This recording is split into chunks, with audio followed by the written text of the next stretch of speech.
Hello and welcome to Sharon Local History. This time, welcome to Canton, Massachusetts. I recently visited the Paul Revere Heritage Site and I was really impressed.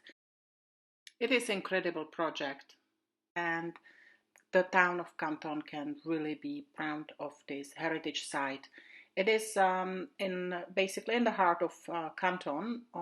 It's located on the eastern branch of Neponset River. And yes, from the heritage site itself, you can view the famous Canton Viaduct. The Paul Revere Heritage Site is super easy to access by car. There are two different ways you can get in, and there is easy parking, free parking everywhere. You can also come by train. It's not far from the train station.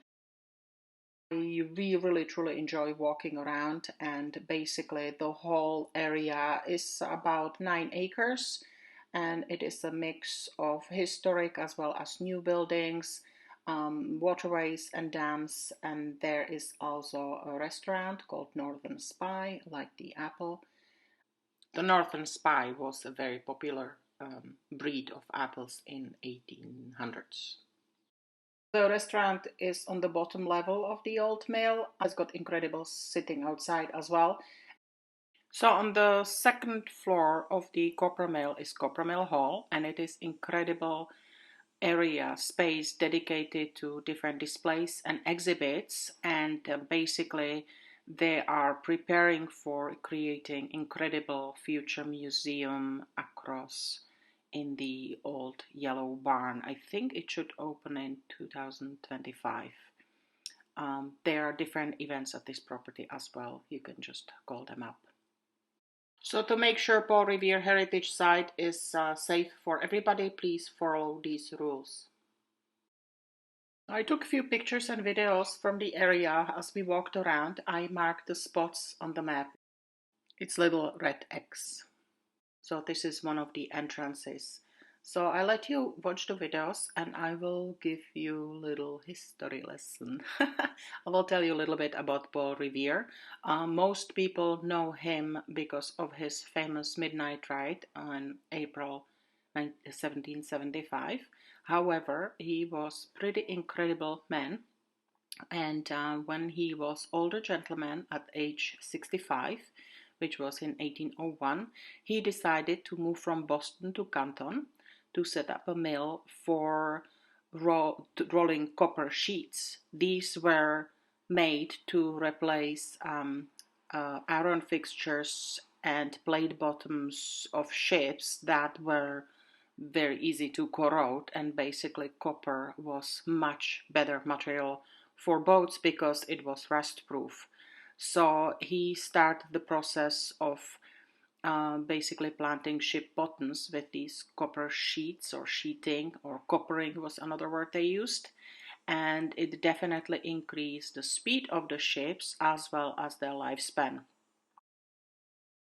At that time, copper was very desirable because due to the fact that it reacted with seawater and created oxide coating, and that basically prevents buildup of different weeds and barnacles and other little creatures. It also stops basically worms from entering the wood. So copper was very desirable at the time. Paul Revere was genius, and he started making the copper sheathing in Canton in 1801. Paul Revere invested his own $25,000, and in addition to it, the government loaned Paul Revere another $10,000. $10,000 back then is worth $242,000 now. So I believe the government also loaned Paul Revere 19,000 tons of copper to start his own new business, and the water powers were issued, and within few years Paul Revere was able to successfully roll copper into sheets in commercially viable manner. He landed his first contract in 1802. It was order of 6,000 feet of copper sheeting to cover the dome of the relatively new State House in Boston. A year later, the company was commissioned to provide copper sheeting to protect the hull of the USS Constitution or old iron sights. In subsequent years, Revere's company manufactured copper boilers for Robert Fulton's early experimental steamships, turn-down muskets and brass cannons for the War of 1812, and manufactured the copper dome in the New York City Hall. In 1804, his son, Joseph Warren Revere, moved the family bell-making foundry to Canton from Boston. In addition to copper rolling, the Reveres continued to manufacture hundreds of their famous cast iron church bells in Canton until the middle of the 19th century. Revere also established a second home on the factory site, spending the summers in Canton, where he and his descendants played an important role in the town's political, social, economic life. In 1909, the Revere Foundry was bought by the Plymouth Rubber Company, which owned it until 2006. So this is an aerial photo from 1962, before the diversion channel was built. So in 2008, after some failed zoning efforts, the Plymouth Rubber Company was demolished. And eventually, that same year, the incredible dream was born.